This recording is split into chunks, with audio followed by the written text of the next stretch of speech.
કૂટ ચૂકડું રામ રામ રામ બોલો, એક ચૂકૂટ ચૂકડું રામ રામ રામ બોલો, એક ચૂકૂટ ચૂકડું રામ રામ રામ બોલો, એક ચૂકૂટ ચૂકડું રામ રામ રામ બોલો, એ તો અંતરમાં આપશે આરામ રામ રામ રામ બોલો, એ તો અંતરમાં આપશે આરામ રામ રામ રામ બોલો, એ તો કરશે સોના રામ રામ રામ બોલો, એ તો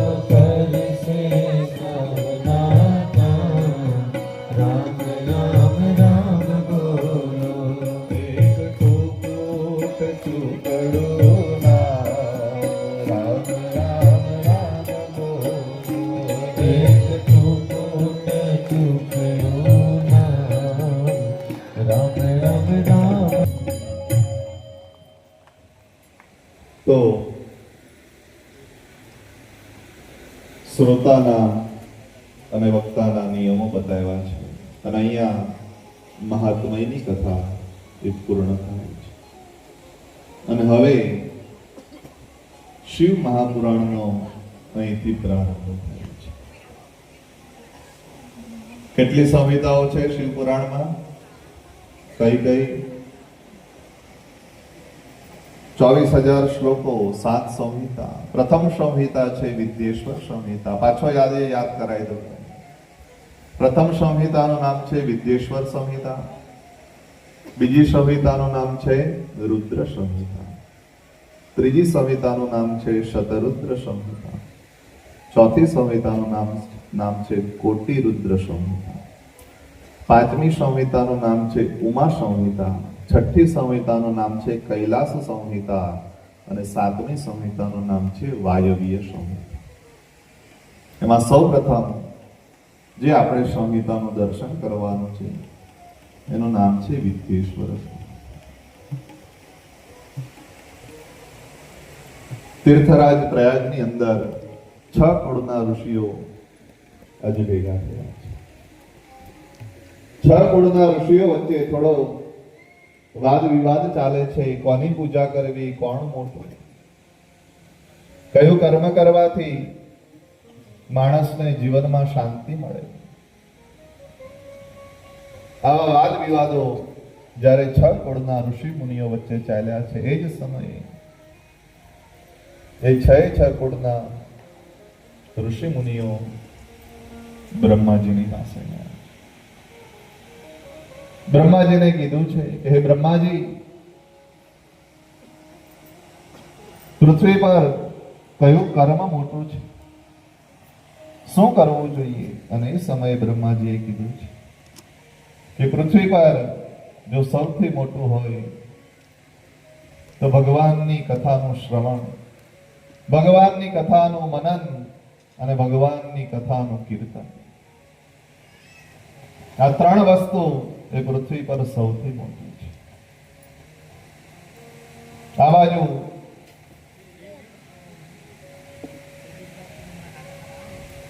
શૌનક આદિ ઋષિ મુનિઓને સુતજી પણ એમ જ કહે છે.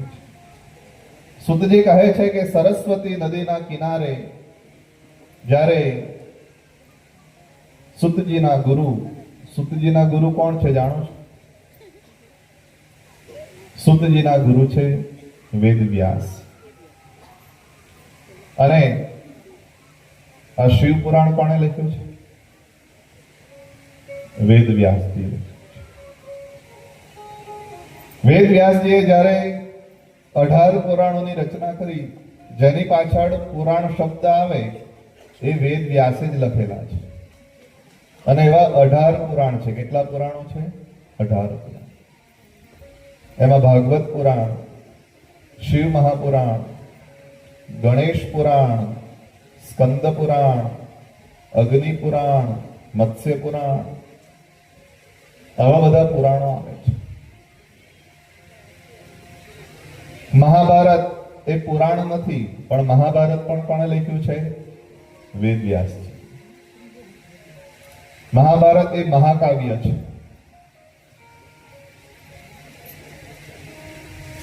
અને પછી રામાયણ. રામાયણ કોણે લખ્યું છે?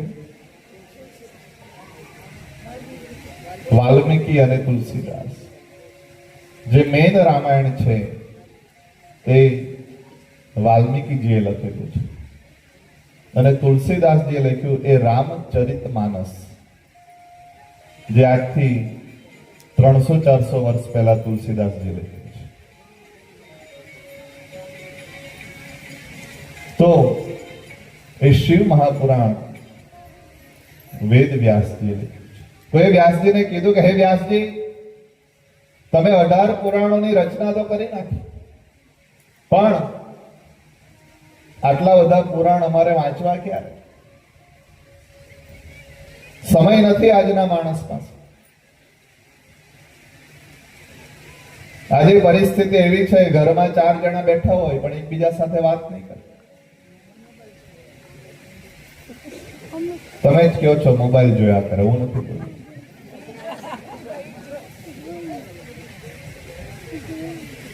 એટલે વ્યાસજીને પ્રશ્ન કર્યો કે હે વ્યાસજી, તમે એવો કોઈ ઉપાય બતાવો કે આ પુરાણોનો સાર અમને ટૂંકમાં મળે. અને એ સમયે વ્યાસજીએ એક શ્લોકની રચના કરી છે કે અષ્ટાદશો પુરાણેષુ વ્યાસસ્ય વચનમ દ્વિયમ પરોપકારાય પુણ્યેષુ પાપાય પરપીડા. વ્યાસજીએ એમ કીધું કે 18 પુરાણોની અંદર મારા 2 જ વચનો છે. અષ્ટાદશો પુરાણેષુ વ્યાસસ્ય વચનમ દ્વિયમ. કયા 2 વચનો? તો કીધું પરોપકારાય પુણ્યેષુ પાપાય પરપીડા. આ જગતની અંદર બીજા પર પરોપકાર કરવા જેવું કોઈ પુણ્ય નથી, અને બીજાને દુખી કરવા જેવું આ જગતમાં કોઈ પાપ નથી. આવી મહાન વાત કહેનારા વ્યાસ છે, જે સુતજીના ગુરુ છે. અને એ સરસ્વતી નદીના કિનારે જ્યારે તપ કરી રહ્યા હતા એ સમયે સનત કુમારો પણ ત્યાં આવ્યા છે. અને સનત કુમારોએ કીધું છે કે હે વ્યાસજી, અમને એકવાર નંદિકેશ્વર મળ્યા હતા, અને નંદિકેશ્વરે અમને કીધું છે કે જીવનની અંદર ભગવાનની કથાનું શ્રવણ કરવું, ભગવાનની કથાનું મનન કરવું અને ભગવાનની કથાનું કીર્તન કરવું આ સૌથી શ્રેષ્ઠ છે. આ જ વાત બ્રહ્માજી પણ કરી રહ્યા છે. અને એ સમયે શૌનક આદિ ઋષિ મુનિઓએ સુતજીને પ્રશ્ન કર્યો છે કે હે સુતજી, તમે કહો છો બધી વાત સાચી, પણ કદાચ કોઈ વ્યક્તિ ભગવાનની કથા ન સાંભળી શકે, ભગવાનની કથા ન સાંભળી શકે, ભગવાનની કથાનું કીર્તન ન કરી શકે, ભગવાનની કથાનું મનન ન કરી શકે, તો પછી એ વ્યક્તિએ શું કરવું જોઈએ? અને એ સમયે સુતજીએ કીધું છે કે તમે જે પ્રશ્ન કરી રહ્યા છો એવું જ સનત કુમારોએ નંદિકેશ્વરને પૂછ્યું. હે નંદિકેશ્વર, શ્રવણ, કીર્તન અને મનન ન થાય તો પછી માણસે શું કરવું જોઈએ?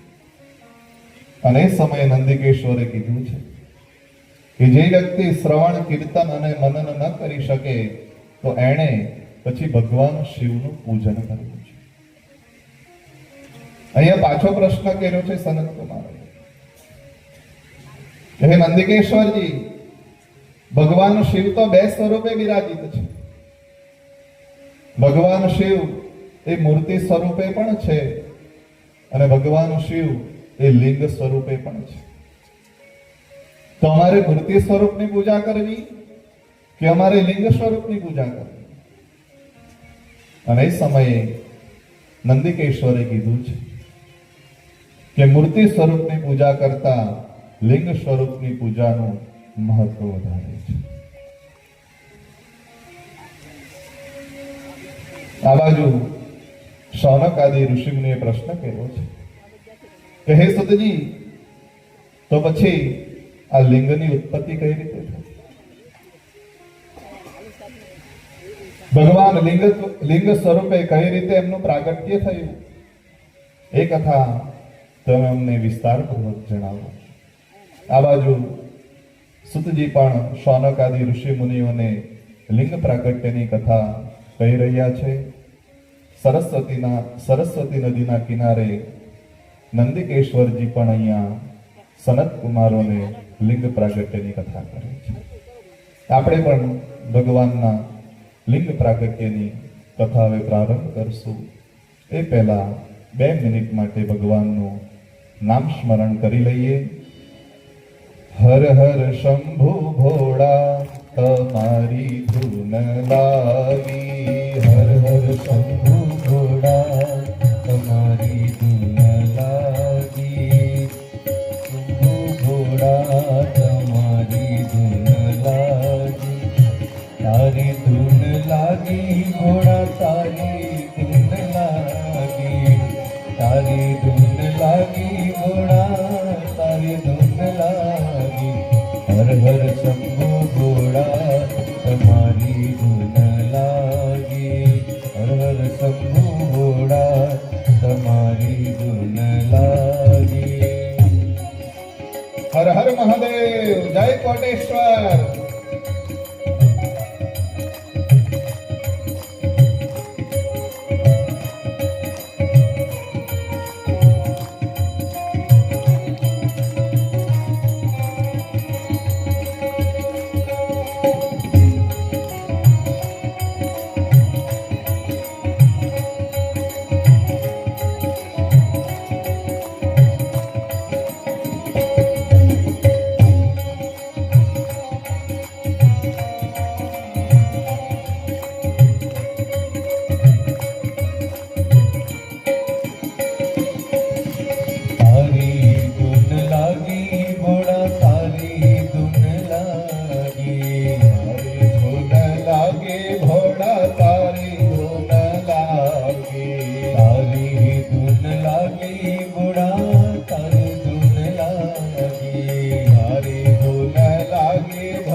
હર હર વિષ્ણુ.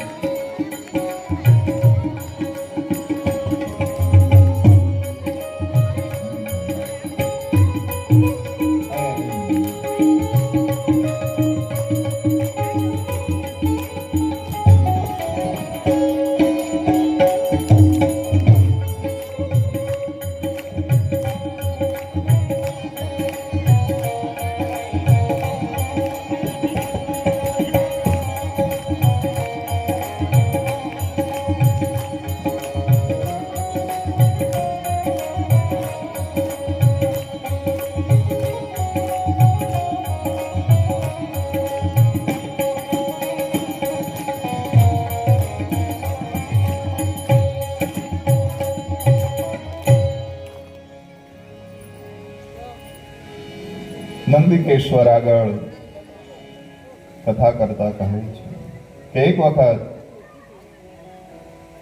વિષ્ણુ ભગવાન પોતાના સ્થાન ઉપર બેઠા છે અને એ જ સમયે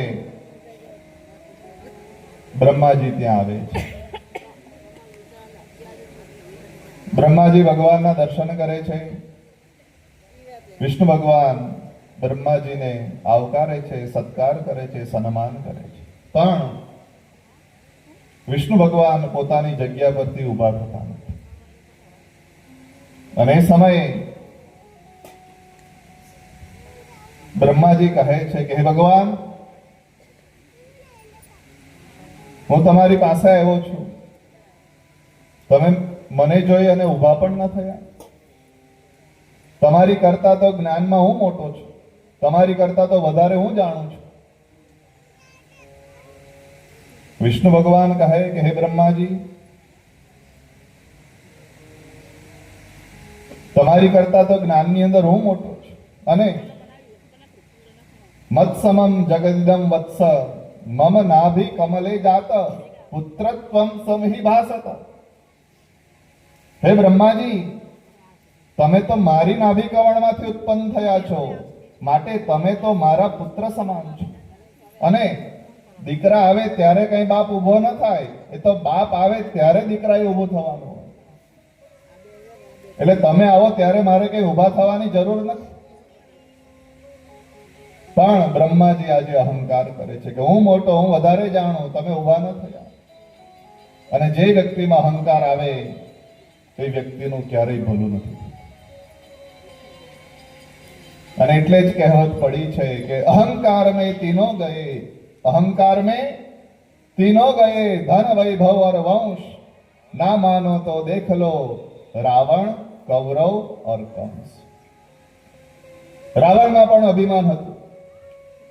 બાકી 99 ગ્રહોને પોતાની મુઠ્ઠીમાં રાખે, રાવણ કહે એમ ગ્રહો પોતાની ચાલ ચલતા. પણ અહંકાર આવ્યો છે એટલે રાવણનું પતન થયું છે. કૌરવોની અંદર પણ ખૂબ અભિમાન. ભગવાન કૃષ્ણ પોતે સંધિ કરવા માટે આવ્યા છે દુર્યોધનની પાસે. દુર્યોધનની પાસે ભગવાને આવીને એમ કીધું કે હે દુર્યોધન, તું ખાલી 5 ગામ આપી દે તો આપણે યુદ્ધ કરવું નથી.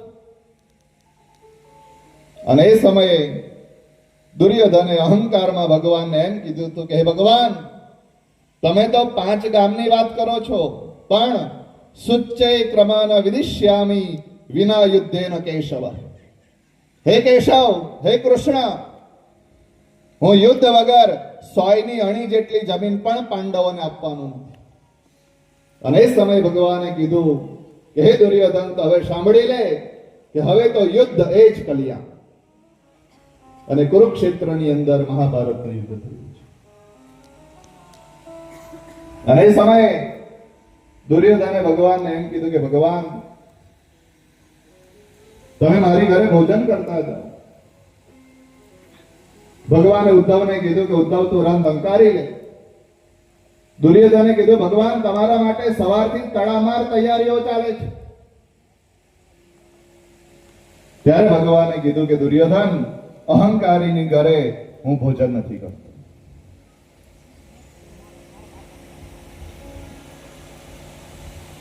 આનંદ હો અપાર તો ભોજનમાં ભાજી ભલી, આનંદ હો અપાર તો ભોજનમાં ભાજી ભલી, પણ આણે જો મન અહંકાર તો એના કડવા ઢેબરા કિશનિયા.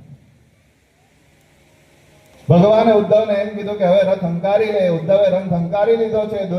દુર્યોધનની ઘરે ભગવાને ભોજન નથી કર્યું અને ઉદ્ધવે રથ હંકારી અને એક ઝૂંપડીની પાસે લઈ ગયા છે. એ ઝૂંપડી કોની હતી? વિદુરની. અને વિદુરની ઘરે ભગવાને જઈને એમ કીધું કે હે કાકા, ભૂખ લાગી છે, કઈ ખાવાનું આપો. અને એ સમયે વિદુરે ભગવાનને ભાજી ખવડાવી. અને એટલે જ કહેવત પડી છે કે ભગવાન શેનો ભૂખ્યો છે? ભગવાન એ તો ભાવનો ભૂખ્યો છે. દુર્યોધનની પાસે અહંકાર હતું અને વિદુરની પાસે સાચો ભાવ. એટલે વિદુરની ઘરે ભગવાને ભોજન દીધું છે. એટલે જીવનમાં ક્યારેય અહંકાર ન. આજે બ્રહ્માજી અહંકાર કરે છે. હે ભગવાન, તમે ઉભા ન થયા, હું આવ્યો. વિષ્ણુ ભગવાન અને બ્રહ્માજી વચ્ચે અહીંયા વાદ વિવાદ ઘણો લાંબો ચાલે છે. બંને યુદ્ધ કરવાની તૈયારીમાં હોય છે. એ સમયે દેવતાઓ વિચાર કરે કે બ્રહ્મા અને વિષ્ણુ યુદ્ધ કરશે તો અનર્થ થશે.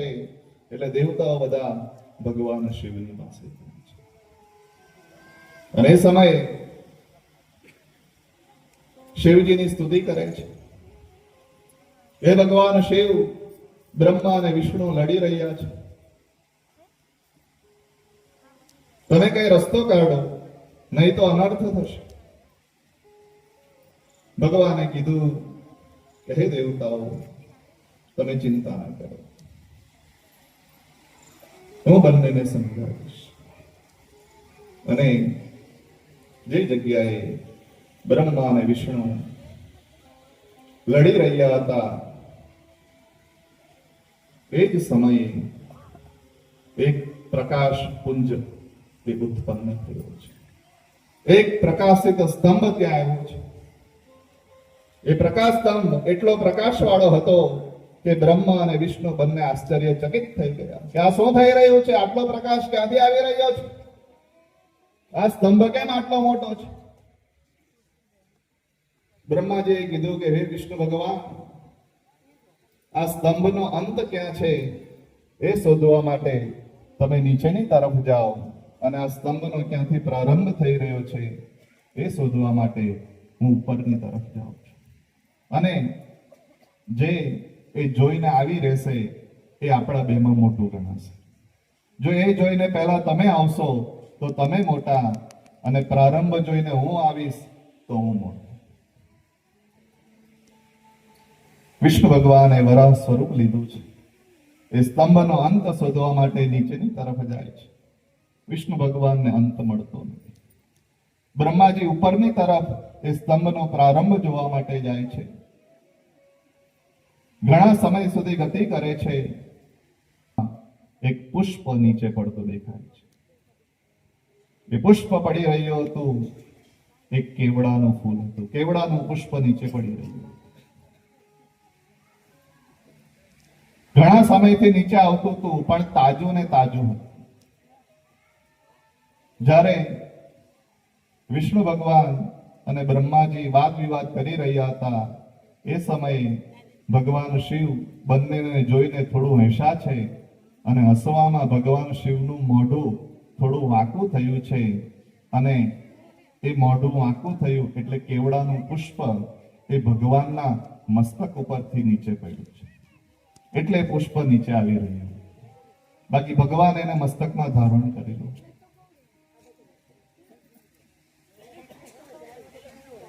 બ્રહ્માજીએ કીધું કે હે પુષ્પરાજ, તમે ક્યાંથી આવો છો? કેટલા સમયથી આવી રહ્યા છો? અને એ સમયે પેલા કેવડાના પુષ્પએ કીધું છે કે હું ક્યાંથી આવી રહ્યો છું, કેટલા સમયથી આવી રહ્યો છું, મને પણ ખબર નથી. ઘણા કલ્પો થઈ ગયા છે. કલ્પ એટલે કેટલો સમય મિત્રો જાણો છો? આજે આપણે યુગમાં જીવીએ છીએ અને કયો યુગ કહેવાય? કલિયુગ. કલિયુગના ટોટલ 4,58,000 અને 32,000 વર્ષ છે. હજી તો ખાલી કલિયુગના 5,500 વર્ષ થયા છે. દ્વાપર યુગ પૂરો થયો અને કલયુગ પ્રારંભ થયો એના હજી 5,500 વર્ષ થયા છે. હજી 4,26,000 વર્ષ કાઢવાના છે. એટલે કલિયુગ છે એ 4,32,000 વર્ષનો છે. કલિયુગની પહેલાનો કયો યુગ? દ્વાપર યુગ. એ 8,64,000 વર્ષનો દ્વાપર યુગ. એની પહેલાનો ત્રેતા યુગ એ 12,96,000 વર્ષનો ત્રેતા યુગ છે. અને એની પહેલાનો સતયુગ એ 17,28,000 વર્ષનો સતયુગ છે. આ ચારે ચારનો તમે સરવાળો કરો તો 43,20,000 વર્ષ થાય છે. એ 43,20,000 વર્ષ થાય ત્યારે એક ચોકડી પૂરી થાય. આવી 71 ચોકડી પૂરી થાય ત્યારે એક મનુ થાય છે. અને આવા 14 મનુ પૂરા થાય ત્યારે એક કલ્પ થાય છે. એમ પેલું કેવડાનું પુષ્પ એ ઘણા કલ્પથી નીચે આવતું. બ્રહ્માજીએ કીધું છે કે હે પુષ્પરાજ, તમારે મારી એક મદદ કરવાની છે. મારા માટે તમારે ખોટી સાક્ષી પુરાવાની છે. યેન કેન પ્રકારેણ બ્રહ્માજી કેવડાના ફૂલને ખોટું બોલવા માટે મનાવી લે છે. પણ મિત્રો, જીવનમાં ક્યારેય અસત્યનો સહારો ના લે. જો આગળ વધવું હોય તો શાસ્ત્રમાં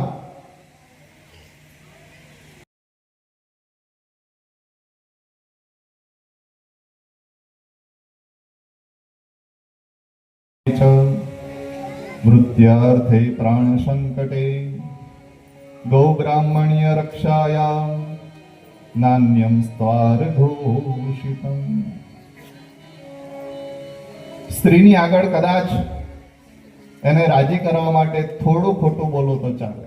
શાસ્ત્રમાં કીધું છે સ્ત્રી શું નરમ વિવાહે છે. કદાચ મિત્રો સાથે થોડી મજાક મસ્તી કરતા હો અને એમાં કદાચ એકબીજાને હસાવવા માટે થોડું ખોટું બોલો તો ચાલે. સ્ત્રી શું નરમ વિવાહે છે.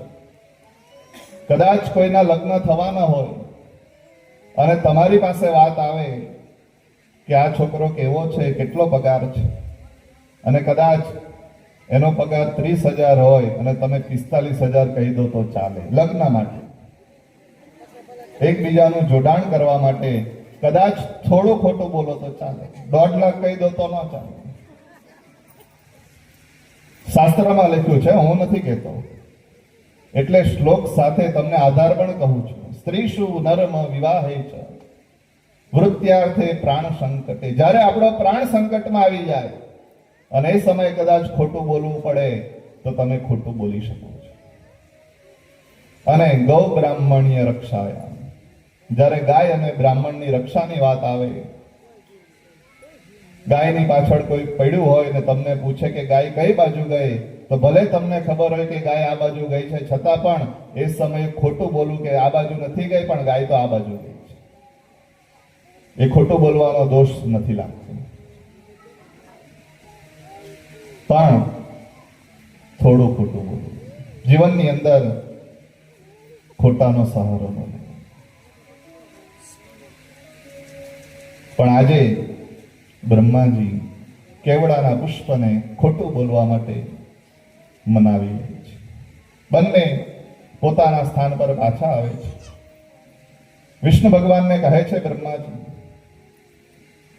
કે ભગવાન તમે નીચે જઈ આવ્યા, મળી ગયો અંત. વિષ્ણુ ભગવાને કીધું છે કે મને અંત નથી મળ્યો. હું ઘણો સમય સુધી ગયો પણ પાછો અંત ન મળ્યો, એટલે મારા સ્થાને આવી ગયો છું. વિષ્ણુ ભગવાન સત્યને વળગી રહ્યા છે. બ્રહ્માજીએ કીધું કે હું તો એનો પ્રારંભ જોઈ આવ્યો છું અને આ સાક્ષી સ્વરૂપે કેવડાના પુષ્પને લાવ્યો છું. પૂછો કેવડાના પુષ્પને. એટલે કેવડાના પુષ્પે કીધું કે હા, અમે તો એનો પ્રારંભ જોઈ આવ્યા છે.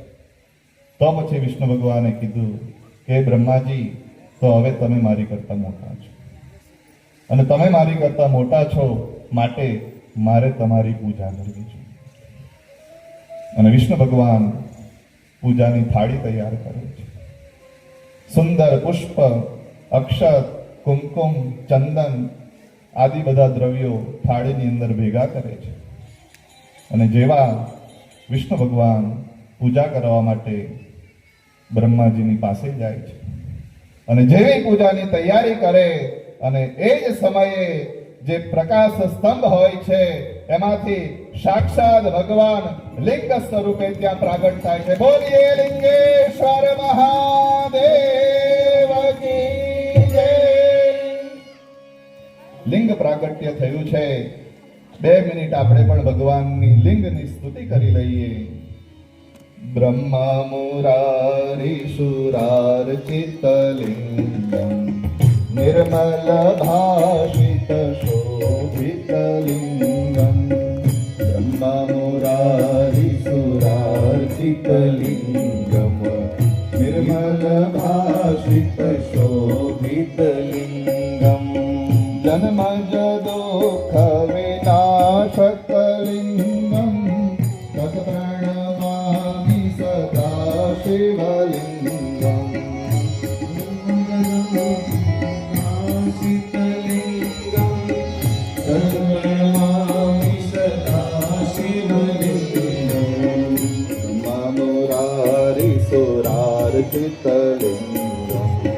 निर्मल भाषित शोभित लिंगम. ब्रह्ममुरारी सुरार्चित लिंगम निर्मल भाषित शोभित लिंगम.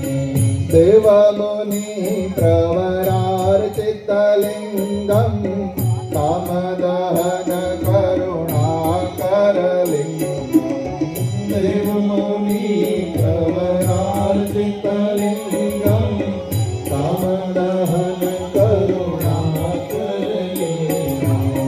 रावण दर्प विनाशक लिंगम तत् प्रणमामि सदा शिवलिंगम. रावण दर्प विनाशक लिंगम तत् प्रणमामि सदा शिवलिंगम. सर्वसुगन्धेषु लेरपितलिङ्गं बुद्धिविवर्धन कारणलिङ्गं. सर्वसुगन्धेषु लेरपितलिङ्गं बुद्धिविवर्धन कारणलिङ्गं. सिद्धशुरासुरवन्दितलिङ्गं तत् प्रणमामि सदा शिवलिंगम.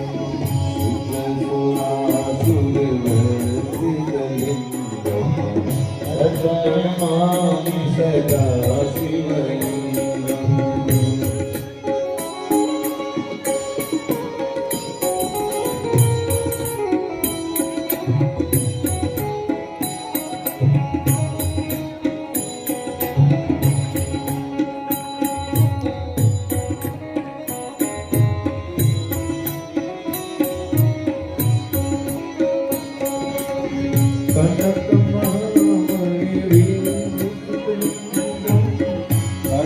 गणपतिवेष्टित शोभित लिंगम कनकमहामणिभूषित लिंगम. गणपतिवेष्टित शोभित लिंगम दक्षशूयज्ञ विनाशक लिंगम तत् प्रणमामि सदा शिवलिंगम. दक्षशूयज्ञ विनाशक लिंगम तत् प्रणमामि सदा शिवलिंगम. कुमकुम चंदन लेरपित लिंगम पंकजहार सुशोभित लिंगम. कुमकुम चंदन लेरपित लिंगम पंकजहार सुशोभित लिंगम. संचित पाप विनाशक लिंगम तत् प्रणमामि सदा शिवलिंगम. संचित पाप विनाश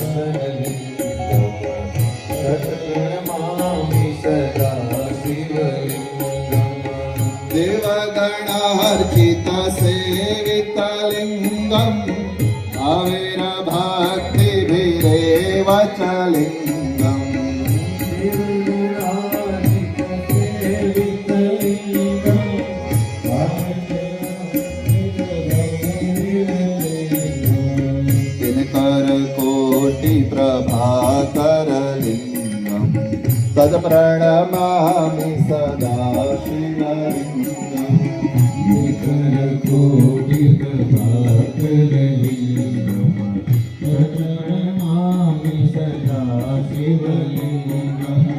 अष्टदलोर्परिवेष्टितलिङ्गम् सर्वसमुद्भवकारणलिङ्गम्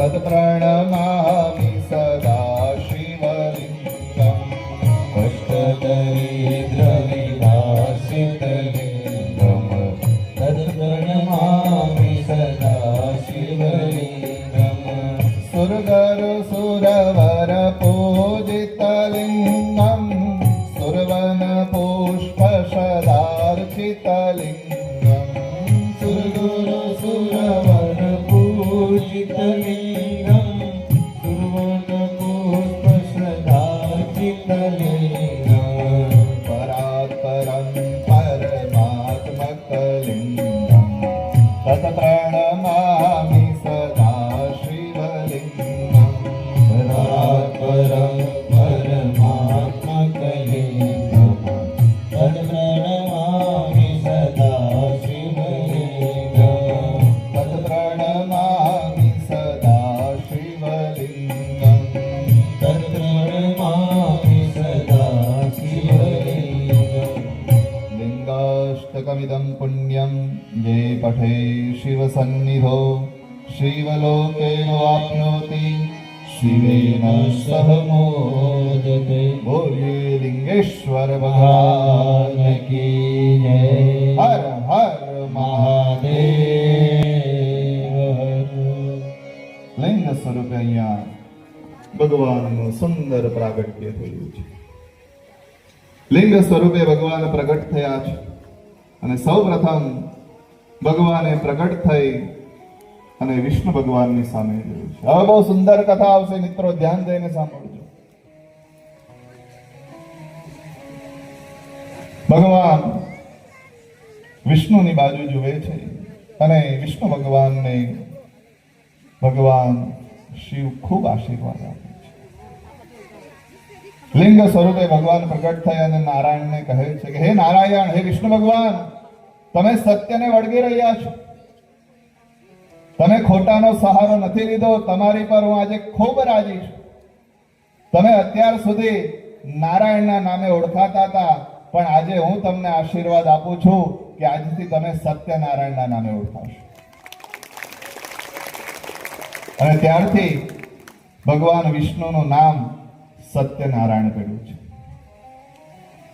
હે નારાયણ, હું તમને આશીર્વાદ આપું છું કે તમારા ગામે ગામ મંદિરો બંધાશે, ઘરે ઘરે તમારી પૂજા થશે, લોકો તમારા વ્રત કરશે, ઉપવાસ કરશે. જેટલો મારો મહિમા છે એટલો જ મહિમા તમારો પણ થશે. એટલે આપણે ઘરે ઘરે ભગવાનની કથા કરીએ છીએ, કારણ કે એ વરદાન, એ આશીર્વાદ ભગવાન શિવ દ્વારા વિષ્ણુને મળેલા છે. અને એ સમયે નારાયણ સત્યનારાયણ થયા છે. અને ભગવાને કીધું છે કે હે નારાયણ, જે તમારામાં ને મારામાં ભેદ કરશે એનું ક્યારેય ભલું નહીં થાય, એનો ક્યારેય ઉદ્ધાર નહીં થાય. અને એટલે જ આપણે આરતીની અંદર ગાય છે,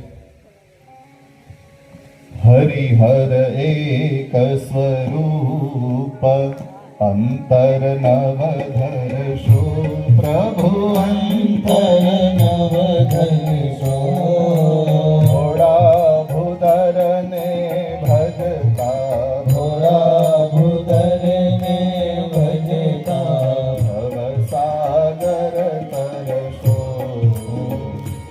ઓમ હર હર હર મહાદેવ, ઓમ હર હર હર મહાદેવ, ઓમ હર હર હર મહાદેવ. જેટલો હરનો મહિમા છે એટલો જ હરિનો મહિમા છે. જેટલો જ સોમનાથનું મહત્વ છે એટલું જ મહત્વ અમારા ભાલકા તીર્થનું છે. જેટલું મહત્વ દ્વારિકાધીશનો છે એટલું જ મહત્વ નાગેશ્વરનું પણ છે. જેટલું મહત્વ રામેશ્વરનું છે એટલું જ મહત્વ રંગનાથનું પણ છે. જેટલું મહત્વ શ્રીનાથજીનું છે એટલું જ મહત્વ એકલિંગજીનું પણ છે. એટલે હરિ અને હર એક સ્વરૂપ છે. ભગવાન શિવે રાજી થઈ અને વિષ્ણુ ભગવાનને ખૂબ આશીર્વાદ આપ્યા છે. અને પછી ભગવાન બ્રહ્માજીની સામે જુએ છે. બ્રહ્માજી ઉપર ભગવાન શિવને ખૂબ ગુસ્સો આવે છે. ભગવાન શિવ બ્રહ્માજી ઉપર આજે ખૂબ કોપાયમાન થયા છે. ભગવાનની આંખો ઝીણી થવા માંડી, કોપાયમાન થવા માંડી અને ભગવાને પોતાના ભ્રમરમાંથી એક ભૈરવની ઉત્પત્તિ કરી છે. ભૈરવે ખૂબ વિકરાળ સ્વરૂપ લીધું છે. ભૈરવનું અહીંયા પ્રાગટ્ય થયું છે ભગવાન શિવના, એટલે એનું નામ ભૈરવ પડ્યું છે. અને અમારે બ્રાહ્મણો ભૈરવની સ્તુતિ કરતા કહે છે બમ બમ બમ. દક્ષિણંત મહાકાય ગલબંદે દહનોપમા ભૈરવાય નમસ્તુભ્યા અનજ્ઞં ધાતુ મહર્ષિ કે બમ બમ બમ શિવ લહરે ભોલેનાથ આયે. બમ બમ બમ શિવ લહેરે ભૈરવજી આયે. હે બમ લહરે ભૈરવજી આયે. બમ બમ બમ શિવ લહેરે ભૈરવજી આયે. હે ભૈરવજી આયે કાલ ભૈરવ ખોલાય. ભૈરવજી આયે કાલ ભૈરવ કોલાય. હે ભૈરવજી આયે કાલ ભૈરવ ખોલાય.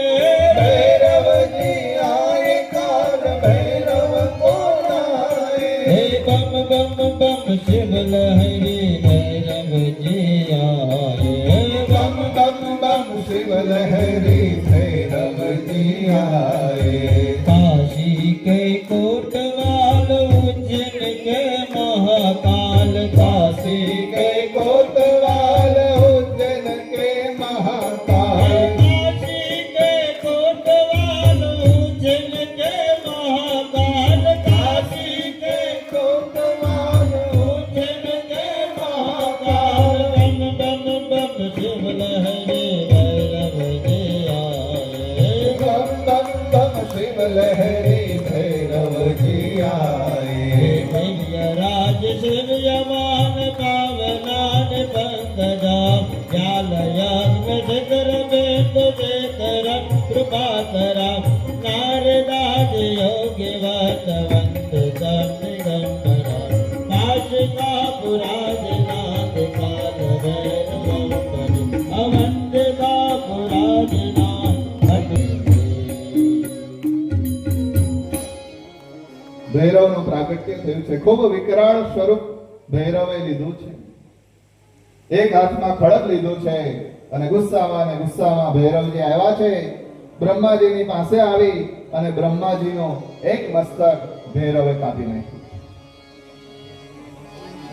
બાકી બ્રહ્માજી પહેલા 5 મસ્તક વાળા હતા, પણ એક મસ્તક ભૈરવે કાપી નાખ્યું છે. એટલે જ્યારે પણ તમે ભૈરવના દર્શન કરો ત્યારે ભૈરવના એક હાથની અંદર એક ખડગ હશે અને એક હાથની અંદર મસ્તક હશે. જે મસ્તક ભૈરવના હાથમાં છે એ બ્રહ્માજીનું મસ્તક છે. બ્રહ્માજીને ભગવાને ખૂબ કીધું છે કે હે બ્રહ્માજી, તમે ખોટું બોલ્યા. તમને હું શ્રાપ આપું છું કે તમારા ક્યાંય મંદિરો નહીં બંધાય, તમારી ક્યાંય પૂજા નહીં થાય, લોકો તમારો સ્વીકાર નહીં કરે.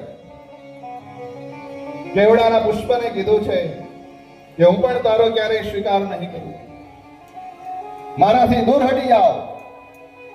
અને એ સમયે બ્રહ્માજી અને કેવડાનું પુષ્પ ભગવાનના ચરણોમાં પડી જાય કે હે ભગવાન, હે ભોલેનાથ, હે મહાદેવ, ભૂલ થઈ ગઈ, ક્ષમા આપો, તમારો ક્રોધ શાંત કરો, જીવનમાં પાછું આવું ક્યારેય નહીં કરી. અને એ સમયે ભગવાને કીધું છે કે મારા મુખમાંથી એકવાર નીકળી ગયો નીકળી ગયો, પણ હે બ્રહ્માજી, તમારી કોઈ પૂજા તો નહીં કરે, પણ તમે આજે પ્રાયશ્ચિત કરી રહ્યા છો, માફી માંગી રહ્યા છો, તો હું તમને કહું છું કે જ્યારે કોઈ પણ યજ્ઞ આદિ કર્મ કરવું હોય, યજ્ઞ કર્મ કરવો હોય, તો યજ્ઞના અધિષ્ઠાતા તમે બનશો. યજ્ઞની અંદર તમારું સ્થાન હોવું જ જોઈએ, તો જ એ યજ્ઞ પૂર્ણ થશે. એટલે આજે પણ બ્રાહ્મણો તમારી ઘરે જ્યારે યજ્ઞ કર્મ કરવા આવે ત્યારે યજ્ઞ કુંડ બનાવ્યો હોય એની બાજુમાં બ્રહ્માજીનું એક સોપારી દ્વારા સ્થાપન કરવામાં આવે છે.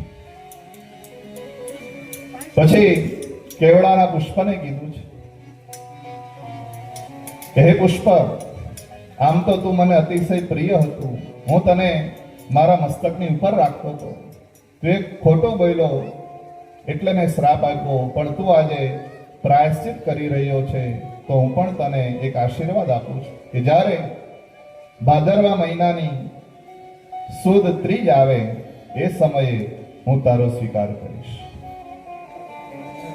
આખા વર્ષની અંદર એક જ દિવસ કેવડો ભગવાન શિવને ચડે છે, એ ભાદરવા સુદ ત્રીજ, એને આપણે કેવડા ત્રીજના નામે ઓળખીએ છીએ, જે ગણપતિ ચોથની પહેલાનો દિવસ, ગણપતિ ચોથનો આગલો દિવસ. અને પછી ભગવાને એનો ક્રોધ અહીંયા શાંત કર્યો છે. ભગવાને બ્રહ્માજી અને વિષ્ણુ ભગવાનને કીધું છે કે આજે હું લિંગ સ્વરૂપે પ્રગટ થયો છું, એ લિંગનું નામ અરુણાચલ લિંગ રહેશે. જે જગ્યાએ મારું પ્રાગટ્ય થયું છે એ સ્થળનું નામ અરુણાચલ પ્રદેશ હશે. અને જે દિવસે મારું પ્રાગટ્ય થયું છે એ દિવસ શિવરાત્રીનો દિવસ છે. આવું શિવ પુરાણની અંદર કીધું છે. અને એટલે જ અરુણાચલ પ્રદેશની અંદર શિવરાત્રીનું ખૂબ મહત્વ છે. અને જે 4 પ્રહરની પૂજા છે એ પણ અરુણાચલ પ્રદેશથી આ બાજુ આવી છે. શિવરાત્રીના દિવસે 4 પ્રહરની પૂજાનું ખૂબ મહત્વ છે. 4 પ્રહર એટલે કયા કયા? સાંજે 6 વાગ્યાથી રાત્રે 9 વાગ્યા સુધી એને પ્રથમ પ્રહર કહેવાય છે. રાત્રે 9 થી રાત્રે 12 વાગ્યા સુધી એ બીજો પ્રહર છે. રાત્રે 12 થી મળસ્કે 3 વાગ્યા સુધી ત્રીજો પ્રહર છે. અને મળસ્કે 3 થી વહેલા 6 વાગે એને ચોથો પ્રહર કીધો છે. શિવરાત્રીના દિવસે જે પણ કોઈ વ્યક્તિ 4 પ્રહરની પૂજા કરે, ભગવાન એની બધી જ મનોકામના પૂર્ણ કરે છે. અમે પણ જ્યારે શ્રાવણ મહિનો આવે ત્યારે અમારું ગામ છે રોણવેલ ગામ, એની બાજુમાં ભોમાપારડી ગામ છે. અને ગામની અંદર આખો શ્રાવણ મહિનો મળસ્કે 3 વાગ્યાથી લઈ અને 6 વાગ્યા સુધી અમે પૂજા કરીએ છીએ. એ ગામના 20-30 વર્ષના 5-6 યુવાનો છે. આજે પણ આખો શ્રાવણ મહિનો એટલે પ્રહર પૂજાનું ખૂબ મહત્વ છે. પછી ભગવાન શિવે થોડી અહીંયા ગૂઢ વાતો કરી છે. બ્રહ્માજી અને વિષ્ણુ ભગવાનને કીધું છે કે હે બ્રહ્મા, હે વિષ્ણુ, આ પૃથ્વીને, આ સૃષ્ટિને ઉત્પન્ન કરનારો હું છું. આની ઉત્પત્તિ મારાથી થઈ છે. આને સંભાળનારો પણ હું છું, આને સ્થિતિ કરનારો પણ હું છું, અને આ પૃથ્વીનો સંહાર કરવા વાળો પણ હું છું. ઉત્પત્તિ, સ્થિતિ અને લય મારાથી જ થાય છે. અને જે શરીર આપણું પંચમહાભૂતનું બનેલું છે એ માણસને જીવનને ચલાવનારો પણ હું છું, એને સદગતિ આપવા વાળો પણ હું છું. આવું ભગવાન શિવે બ્રહ્માજી અને વિષ્ણુ ભગવાનને કીધું છે. પછી ભગવાને કીધું છે કે ઓમકાર મંત્રની ઉત્પત્તિ એ સમય ભગવાને કરી છે. ભગવાને કીધું છે કે મારા ઉત્તરવર્તી મુખથી અની ઉત્પત્તિ થઈ છે. ભગવાનના પશ્ચિમવર્તી મુખથી ઉની ઉત્પત્તિ થઈ છે. ભગવાનના દક્ષિણમુખી મુખથી મની ઉત્પત્તિ થઈ છે. અને પૂર્વ બાજુના મુખથી બિંદુ પ્રગટ થયું છે. અને ભગવાનના વચ્ચેના મુખથી નાદ પ્રગટ થયું છે. ભગવાનના 5 મુખ છે અને પાંચે મુખમાંથી એક એક વસ્તુ ઉત્પન્ન થઈ છે અને એનાથી ઓમ મંત્ર બને છે, જેને આપણે પંચાક્ષર મંત્ર કહીએ છીએ, પ્રણવ મંત્ર જેને કહેવાય. અ, ઉ, મ, બિંદુ અને નાદ. ત્રણ અક્ષર એવા અ, ઉ, મ, બિંદુ એ ચોથું અને એનો અવાજ એટલે કે નાદ એ પાંચ, એને પ્રણવ મંત્ર છે, જે પૃથ્વી પરનો સૌથી પહેલો મંત્ર છે. વેદ પણ પછી લખાયા, ઉપનિષદો પછી લખાયા, શાસ્ત્રો પછી લખાયા, પુરાણો પછી લખાયા. સૌથી પ્રથમ જે મંત્ર ઉત્પન્ન થયો એ ઓમ મંત્ર છે. અને ઓમ મંત્રનો મહિમા ખૂબ જ છે. જ્યારે પણ સમય મળે, કંઈ ન આવડે તો દિલથી એકવાર ઓમ મંત્રનો જપ કરીએ. જ્યારે ઓમ મંત્રની ચર્ચા નીકળી જ છે તો 1 મિનિટ માટે આપણે પણ બધા કટ્ટાર બેસી જઈએ. ધ્યાન મુદ્રાની અંદર 5 વખત ઓમનો નાદ બધાએ કરવાનો છે. કટ્ટાર બેસી જવાનું ધ્યાન મુદ્રાની અંદર 1 મિનિટ માટે 5 વખત ઓમનો નાદ અહીંયા આપણે બધા જ કરીશું.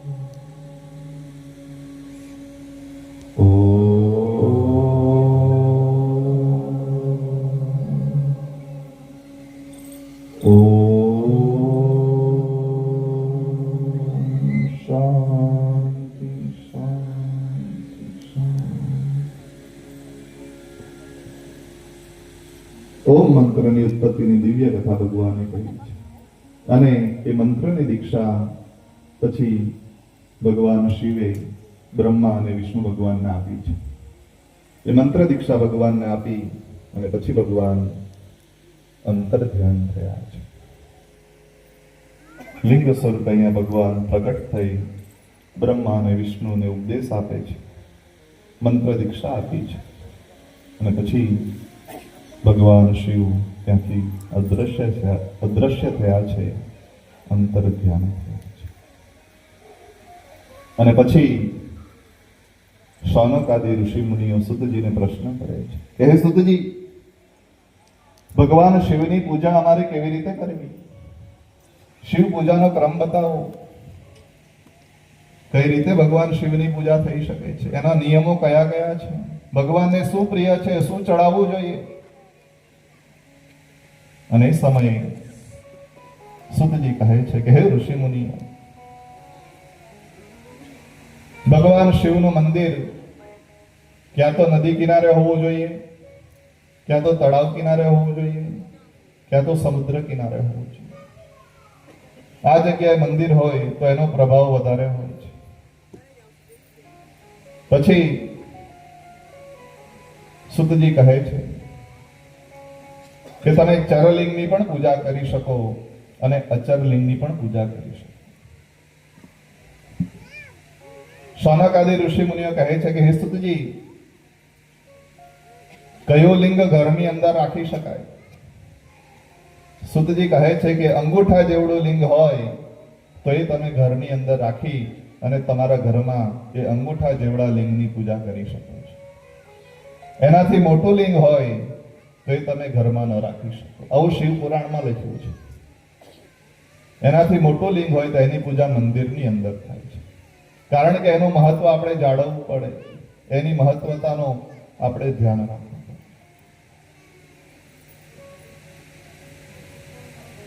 પછી ભગવાન શિવનું જે મંદિર છે ત્યાંથી 100 હાથ જેટલો વિસ્તાર, એટલે કે ભગવાનના મંદિરની જે ધજા હોય એ ધજાનો પડછાયો જ્યાં સુધી પડતો હોય એટલો વિસ્તાર એ શિવ ક્ષેત્ર કહેવાય છે. એટલા એરિયામાં, એટલા વિસ્તારમાં કોઈનું ઘર ન હોવું જોઈએ, કારણ કે વિસ્તારની પવિત્રતા જળવાવી જોઈએ. એટલા વિસ્તારની અંદર ભગવાનને લગતા કાર્યો થવા જોઈએ, ત્યાં યજ્ઞો થવા જોઈએ, ભગવાનની કથાઓ થવી જોઈએ, પૂજા પાઠ થવા જોઈએ. જો એ વિસ્તારની અંદર કોઈનું ઘર હોય તો એની અંદર માણસ જાત કર્મ કરતો હોય, મળત્યાગ કરતો હોય છે, એટલે પવિત્રતા ન જળવાય. માટે એ વિસ્તારમાં ઘર ન હોવું જોઈએ. શિવ ક્ષેત્ર ખૂબ પવિત્ર માનવામાં આવે છે. ત્યાં હંમેશા ભગવાનનું કીર્તન, ભજન, મનન, ચિંતન, કથા થવું જોઈએ. પછી શૌનક આદિ ઋષિમુનિ પ્રશ્ન કરે છે કે ઓમ મંત્રની ઉત્પત્તિ તો તમે કીધી, પણ હે સુતજી, આ ઓમ નમઃ શિવાય મંત્ર છે, એ મંત્ર કોણ બોલી શકે?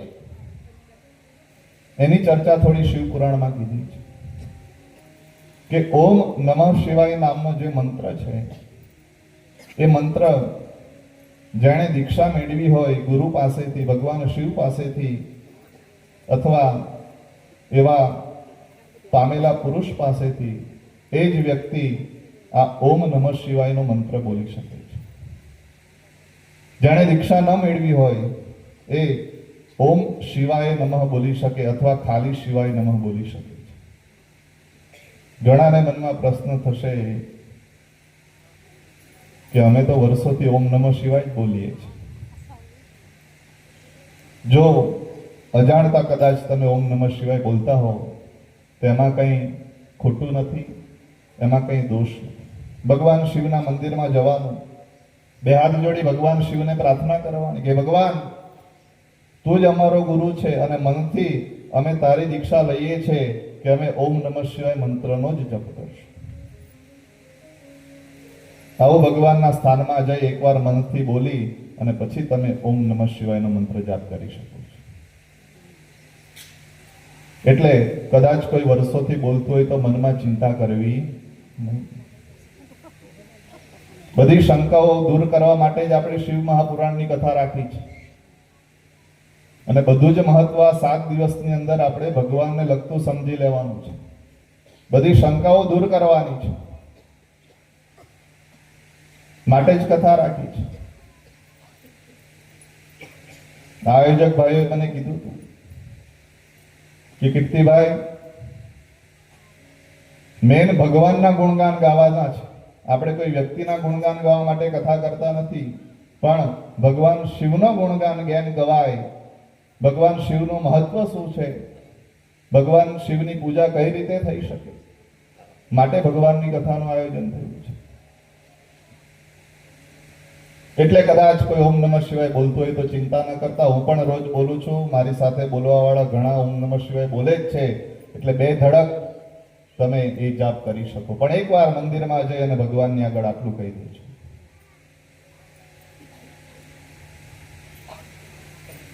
ત્યારબાદ કયા વારે કયા ભગવાનની પૂજા કરવાથી કયું ફળ મળે એની ચર્ચા શિવ પુરાણમાં કીધી છે. જેને સારું આરોગ્ય જોઈતું હોય એને રવિવારના દિવસે સૂર્ય ભગવાનનું પૂજન કરવું. વહેલા ઉભા થઈ તાંબાના લોટામાં જળ લઈ અને સૂર્ય ભગવાનને અર્ઘ્ય અર્પણ કરવું. પણ ઊભું ક્યારે થવાનું? સૂર્ય ભગવાન ઉઠે એ પહેલા ઊભું થઈ જવાનું, પછી નહીં. ઘણા અમને કે મહારાજ પણ અમે તો ઘરમાં કામકાજ એટલું હોય કે 11 વાગે ફ્રી થાય, 12 વાગે લોકો ચડાવે ભગવાન. તો પણ વાંધો નથી, ચડાવતો હોય તો એ પણ ચાલુ રાખજો, એટલું તો કરો છો. જેને ખૂબ ધન સંપત્તિ જોઈતી હોય એને સોમવારના દિવસે ભગવાન શિવ અને મહાલક્ષ્મી માનું પૂજન કરવું. એમાં ધ્યાન આપશે બધા. જેને ઘણા રોગો થયા હોય એને મંગળવારના દિવસે કાર્તિકેયનું પૂજન કરવું. જેને હુષ્ટપુષ્ટ શરીર જોઈતું હોય એમણે બુધવારના દિવસે વિષ્ણુ ભગવાનનું પૂજન કરવું. જેને લાંબુ જીવવું હોય એમણે ગુરુવારે બૃહસ્પતિનું પૂજન કરવું.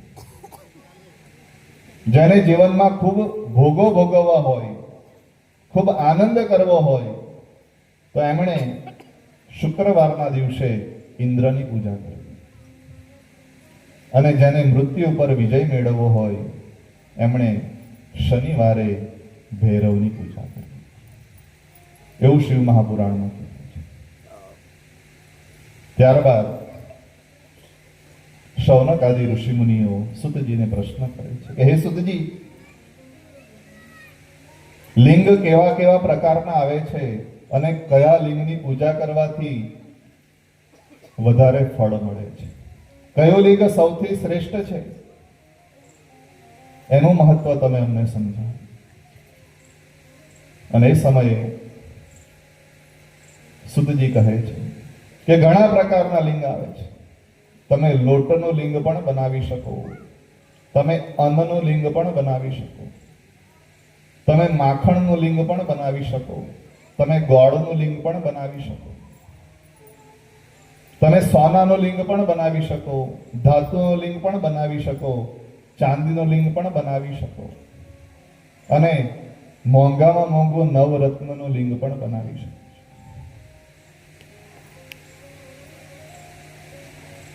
નવરત્નના લિંગની વાત નીકળી છે. કાલે જ શિવજી મહારાજ આવ્યા હતા અને કહી ગયા કે મહારાજ શ્રી કથા કરો એ તો વાંધો નહીં, પણ થોડી શૌર્યની વાતો પણ કરજો. તો કહેવાનું મન થાય કે નવરત્નનું લિંગ એ રાખતા હતા અહલ્યાબાઈ હોલકર, જેને સિંહણ કહેવાય. અહલ્યાબાઈ હોલકરના સસરાજી મલ્હારરાવ હોલકર જ્યારે અહલ્યાબાઈ 8-9 વર્ષના હતા અને એ મલ્હારરાવ હોલકર રાજા, માલવ દેશના રાજા, શિકાર કરવા માટે ગયા અને દીપડાને માર્યો છે અને દીપડો ખૂંખાર બન્યો છે. અને રાજાના સિપાહીઓ દીપડાની આજુબાજુ આવી ગયા, દીપડો ઝાડીમાં સંતાઈ ગયો. આજુબાજુના વ્યક્તિઓ નીકળે એટલે પેલા સિપાહીઓ રોકે કે સંભાળીને જજો, અહીંયા દીપડો ખૂંખાર બન્યો છે. અને એ સમયે